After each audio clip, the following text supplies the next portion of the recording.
wabarakatuh. Waalaikumsalam warahmatullahi wabarakatuh. Apa kabar anak-anakku semua? Alhamdulillah. Luar biasa. Tetap semangat terus belajar. Allahu Akbar. Ya, bagus.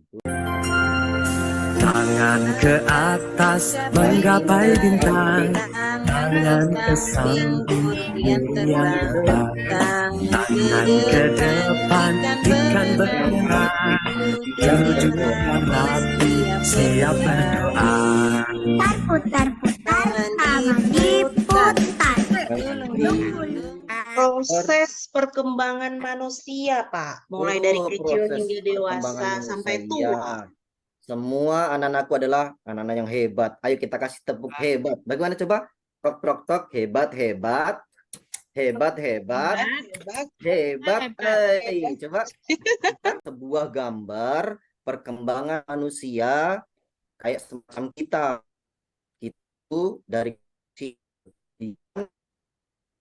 tumbuh agak besar, yang awal mulanya hanya bisa menangis, ya kan? Habis itu bisa merangkak, kemudian bisa berdiri, bisa berlari dan lain sebagainya sampai saat ini, ya kan? Kayak adik-adik ini pertumbuhannya pertama dari kecil, dari kelas 1 sampai saat ini kelas berapa ini? 4. Iya. Ini adalah gambar perkembangan manusia atau dewasa secara bahasa maupun secara istilah. Jadi secara bahasa balik berarti sampai. Menurut istilah balik adalah kedewasaan bagi seorang muslim baik laki-laki dan perempuan. Oke. Nah, sekarang kita akan membahas pokok bahasan tersebut tentang tanda-tanda usia balik menurut ilmu fikih dan ilmu biologi. Nah, sekarang coba ada yang sudah tahu apa itu fikih? Ilmu yang mempelajari tentang hukum Islam, Pak. Oh iya, bagus, hebat. Jadi ilmu fikih itu adalah ilmu yang mempelajari tentang hukum Islam. Ya. Fikih juga membahas tentang aturan-aturan ibadah, baik yang berhubungan dengan Allah Subhanahu wa Ta'ala, hablum minallah, atau berhubungan dengan sesama manusia, hablum minan nas, ya. Itu ilmu fikih, dan diantara bahasannya adalah tanda-tanda usia balik ataupun dewasa. Oke. Sebelum kita melanjutkan pembahasan kita, terlebih dahulu Pak Guru akan jelaskan tujuan pembelajaran pada pembahasan kali ini. Yang pertama, kita dapat menyebutkan tanda-tanda usia balik atau kedewasaan menurut ilmu fikih dengan benar. Kemudian yang kedua, menyebutkan tanda-tanda usia balik atau kedewasaan menurut ilmu biologi, ya. Jadi ada dua tujuan pembelajaran pada pertemuan kali ini. Yang pertama adalah menyebutkan tanda-tanda usia balik ataupun kedewasaan menurut ilmu fikih dan ilmu biologi. Tadi sudah ada yang menyampaikan tanda-tanda ataupun perbedaan antara laki-laki dan perempuan. Itu salah satu pokok pembahasan nanti yang kita akan bahas. Oke, sekarang kita masuk coba ini. Kita perhatikan tanda-tanda balik menurut ilmu fikih dan ilmu biologi. Ayo coba. Nak Dwi coba bisa baca itu, Nak Dwi? Bisa, Pak. Coba dibaca dulu tanda-tanda balik. Tanda-tanda balik menurut ilmu fikih dan ilmu biologi. 1. Mimpi basah biasanya terjadi pada anak laki-laki umur 9 tahun. atau lebih. Ya, ya.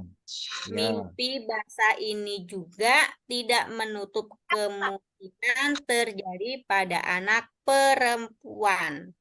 Ya, itu. Jadi tanda-tanda balik menurut ilmu fikih yang pertama adalah mimpi basah. Ada yang sudah pernah mimpi basah ini? Belum. Pak. Belum. Nah, Amron sama Nak Halik, bagaimana? Sudah pernah mimpi basah? Pernah Pak, tapi Pak banyak sekali sampai Ngompol itu Pak, ngompol Pak. Itu ngompol namanya kalau itu. kan Saya basah mimpi juga, Pak. malah Basah juga Pak. basah Pak, tapi disiram karena telat bangun Pak, jadi basah Wah, Pak. itu beda lagi ceritanya. Karena bangkong ya, makanya disiram. Iya. Ah, basah jadinya. Mm-mm. Jadi mimpi basah itu biasa terjadi pada anak laki-laki dan tidak menutup kemungkinan juga terjadi pada anak perempuan. Nah, coba, tahukah kalian apa nama air yang keluar pada saat mimpi basah? Tidak tahu, Apa? Pak. Udah tahu? Air Iya. kencingnya Pak Namanya, Amron tadi Pak. iya, kalau itu bukan air, kalau air seni itu bukan mimpi basah, namanya ngompol. Oh, Tapi yang keluar pada saat mimpi basah, dikatakan mimpi basah itu adalah air mani ataupun air sperma. Ya. Nah, buat adik-adik semua, anak-anakku semua, ketika kita pertama kali akan mengalami, kalau adik-adik belum mengalami mimpi basah, nanti silakan berkomunikasi pada orang tuanya, jangan kaget ataupun mempengaruhi pikiran kita, takut dan lain sebagainya. Itu tidak boleh. Konsultasi sama orang tuanya. Ya. Kalau laki-laki berarti berkomunikasi kepada ayah. Bapak. Iya. Ayahnya ataupun bapaknya. Nah, kemudian tanda-tanda balik menurut ilmu fikih dan biologi yang kedua adalah ini, keluar darah haid atau menstruasi bagi anak perempuan. Nah, ini anak-anak perempuan semua sudah pernah haid atau belum ini? Belum Belum, Pak. Pak. Nah, kemudian tanda-tanda balik menurut ilmu fikih yang selanjutnya adalah berumur 15 tahun. Nah, ini menurut perhitungan kalender Hijriah ataupun berdasarkan syariat Islam. Jadi, pengertian di sini setiap anak yang sudah berumur 15 tahun, walaupun dia belum haid, tetap dia dikatakan sudah balik. Ya, oke. Kemudian kita pelajari itu tadi menurut ilmu fikih dan ilmu biologi dari segi keilmuan. Sekarang dari segi fisik, ya kita perhatikan. Coba, Nak Laili, coba dibaca lagi. Oh iya, siap, Pak. Tanda-tanda balik atau dewasa dari segi fisik. 1. Laki-laki. Memiliki tanda-tandanya seperti contoh yang pertama, bentuk tubuh berubah. Berubah menjadi besar ya, Pak? Ya. B. Iya, berubah. Perubahan suara. Suaranya seperti Bapak ya. Serak-serak basah ya. C. Tumbuh jerawat. Ih, saya tidak ada jerawat, Pak. D. Munculnya jakun. Kayak si Asman tuh. Oh, Asman. itu Si Pak. Amron. Si Oh, iya, Amron. iya. Sama Bapak, sama juga tuh, Bapak Asman. Benjolan di leher tuh, Pak, maksudnya kanker? Bukan, ini benjolan. Itu kalau ada Ini kanker, benjolan Pak. jakun namanya, bukan kanker. Kalau Oh. kanker itu kan penyakit. Oh ya, siap Pak, maaf salah. 2. Saya belum ada Pak, belum ada saya. Bohong. Perempuan. Yang pertama Ya. tanda-tandanya payudaranya membesar. Mm-mm. Yang kedua tumbuh bulu di ketiak. Setelah itu tumbuh bulu di kemaluan gitu, Ya. Pak. Ketika kita berhadas besar, itu ada larangan-larangan nanti. Tidak boleh kita melaksanakan sesuatu sebelum dalam keadaan bersih ataupun suci. Jadi, sebelum suci, cara kita mensucikannya adalah dengan cara mandi. Mandi. Iya, mandi besar ataupun mandi wajib. Nah, itu kalau kita sedang berhadas besar, ya. Bagaimana tata cara mandi besar? Yang pertama, apa? Niat. Niat Ya. mandi. Niat Niatnya mandi apa, Pak? besar. Ada yang sudah tahu niatnya mandi? Belum. Belum, Pak, belum. Belum, ya. Karena belum pernah berhadas ya, makanya belum Iya, tahu. Pak. Iya.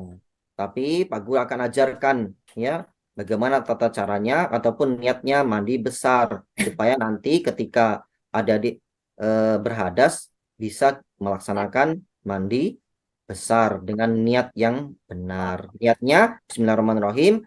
Nawaitu ghusla li raf'il hadasil akbari fardholillahi ta'ala. Itu niatnya. Kemudian yang kedua adalah mencuci kedua telapak tangan, ya. Berapa kali? 3 kali. 3 kali, ya. Mencuci kedua telapak tangan 3 kali. Kemudian yang ketiga mencuci alat kelamin ataupun kemaluan dengan tangan Kiri. Jangan mencuci dengan tangan kanan, ya. Tangan kanan Ya. itu untuk hal yang baik, Makan. untuk makan dan lain sebagainya. Nggak boleh untuk cebok. Kemudian yang keempat adalah membersihkan Tangan tangan dengan kiri sabun. dengan sabun Sabun. ataupun sejenisnya. Boleh pakai sabun macam sabun ya. Banyak model-model sabun dan jenis sabun. Kemudian yang kelima berwudu dengan Sempurna. sempurna, ya. Jangan cuma cuci muka, cuci kaki, ya. Berwudunya dengan sempurna. Kemudian yang keenam menyela-nyela rambut kepala dengan air atau menyiram kepala dengan air sebanyak 3 kali hingga ke pangkal rambut. Ya. Kemudian yang ketujuh, menuangkan air ke seluruh anggota badan. Dan yang terakhir adalah membasuh Kaki. ya. Jadi itu tata cara mandi besar. Nanti kita apa namanya? Praktek, Pak, praktek, Pak. Di Di praktek sungai, ya. Pak, di Bagaimana sungai. prakteknya? Di sungai. Kali. Oke, jadi niat mandi itu dilakukan dalam hati pada awal basuh anggota badan. Itu tata cara mandi besar ataupun mandi wajib. Oke, berikutnya larangan. Nah, Pak Guru tadi sampaikan, ketika kita berhadas itu nggak boleh, ya. Ada larangan-larangan yang tidak boleh kita kerjakan ketika kita berhadas besar. Yang pertama, dilarang sholat, ya kan? Itu kalau kita berhadas besar nggak boleh kita melaksanakan ibadah sholat karena kita mempunyai hadas besar. Kemudian sujud tilawah dan sujud syukur itu nggak boleh ketika kita berhadas besar. Kemudian yang kedua, membaca, menyentuh dan membawa Al-Quran. Nah, itu tidak diperbolehkan ketika kita berhadas besar. Kemudian yang ketiga adalah larangannya adalah dilarang tawaf, ya. Kemudian yang keempat berdiam di masjid. Masjid. Di masjid itu nggak boleh ketika kita berhadas besar. Sudah. Ya, coba dari pertanyaan ini siapa yang sudah tahu? Jawabannya mungkin ada yang sudah tahu. Yang pertama apa itu? Coba buatlah kesimpulan tentang pengertian mimpi basah. Coba ayo. Siapa yang sudah tahu? Malam-malam bermimpi. Sampai. Malam-malam bermimpi. Terus siapa lagi? Coba. Apa ya? Mimpi apa ini? Kondisi Mimpi apa seorang itu? Bukan mimpi laki-laki. dikejar setan, ya, bukan? Mimpi apa itu, Pak? Mimpi dipeluk kah Berenang. maksudnya? Berenang. Ya, mimpi melakukan sesuatu ataupun hal semacam seksual gitu, ya kan? Yang bersifat seksual yang mengakibatkan keluarnya cairan itu tadi. Itu namanya mimpi. Kayak agak sensitif ya, Pak, ya kita. Iya. Itu. Kemudian nomor 2, coba buatlah kesimpulan tentang pengertian haid. Haid itu mengeluarkan Keluarganya darah. darah, Pak, dari rahim seorang perempuan. Warnanya merah, Ya, keluar.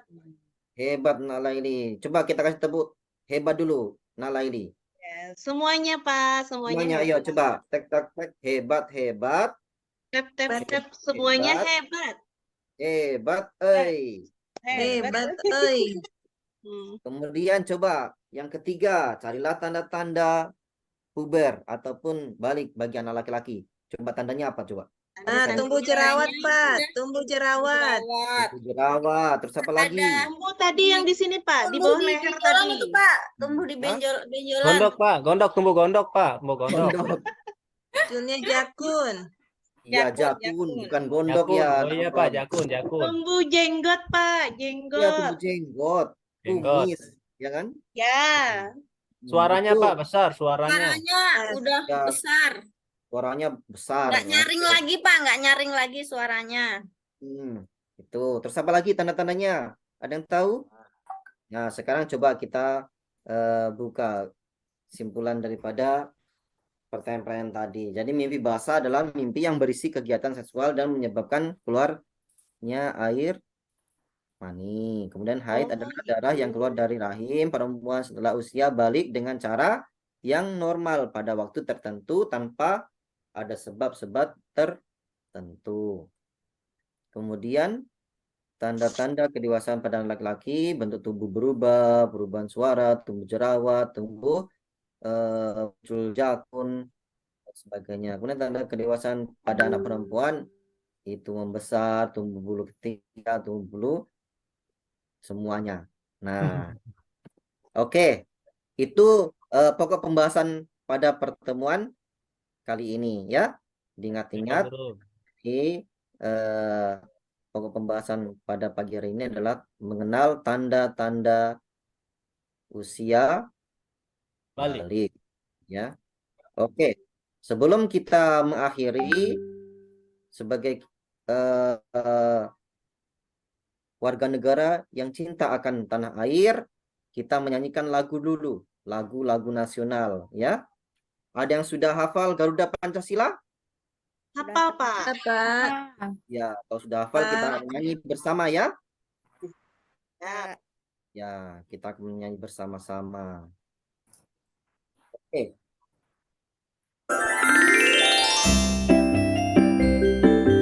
Garuda Pancasila.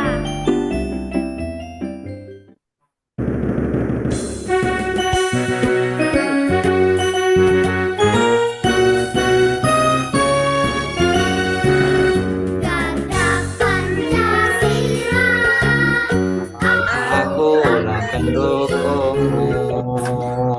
Patriot Proklamasi setia Pancasila dasar negara.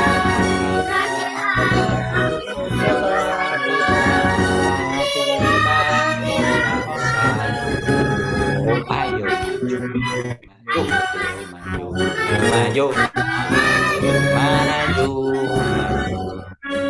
Dengan menyanyikan lagu Garuda Pancasila, kita mengenal dengan lagu-lagu nasional. Itu tadi pertemuan kali ini. Dan kita akan bertemu di subtema berikutnya ya, pelajaran berikutnya tentang kewajiban setelah kita balik ya. Jangan lupa di rumah belajar. Ya, Sebelum kita Pak. tutup, coba tolong ketua kelas menutup pelajaran dengan berdoa.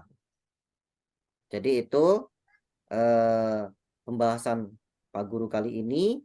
Kita bertemu pada pembahasan berikutnya dengan subtema yang berbeda. Jangan lupa jaga kesehatan ya anak-anak. Jangan suka bermain di rumah, banyak istirahat dan jangan lupa belajar. Ya Pak. Pak Guru akhiri dengan ucapan wassalamualaikum warahmatullahi wabarakatuh. Waalaikumsalam warahmatullahi wabarakatuh. wabarakatuh.